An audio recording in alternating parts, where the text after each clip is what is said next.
At ito na nga guys, tuturuan ko yung aking anak na magmotor kasi matagal na ko niyang kinukulit na turuan ko na daw siya mag motorbike. So ayan nga, ini-instructionan ko siya kung paano. At medyo kinakabahan tayo, baka tayo ay pumunta sa kanal.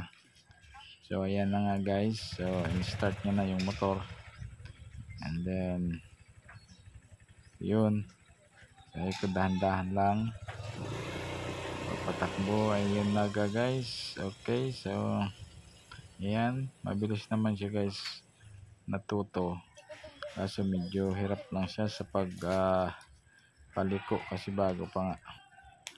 So tinuruan ko muna siya kung paano magpatakbo, then pahinto ng motor. Sabi ko dito muna kami sa field para safe, saka na kami mag practice sa daan.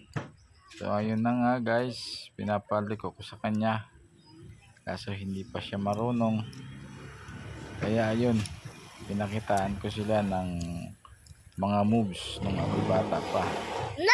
So ayun, so another round. Ayan, madali na siyang makapagpatakbo. At pagkatapos ay pinaikot-ikot muna namin dyan sa field para mamaster niya yung paggawid ng silinyador. So yan, nagpaikot-ikot muna kami sa field.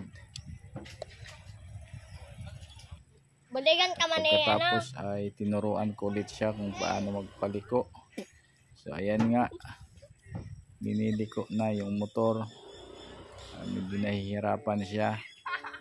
Ayun, kasi importante marunong siyang magpaliko.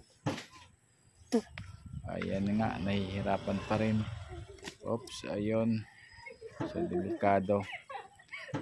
Nakabahan ako dito guys.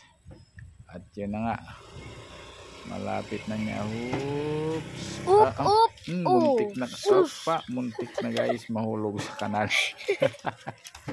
Ayun na nga. So pero hindi pa rin siya tumigil. Ayan, tinulungan ko na lang muna, ayun, para makaliko kami.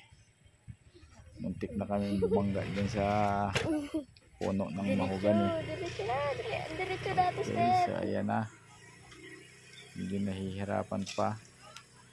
Oops, ayun, so habang nagpa-practice kami ay yung isa ko namang anak ay nagbabike. Ayun na, si Bryce. Ayun. So next time ulit guys.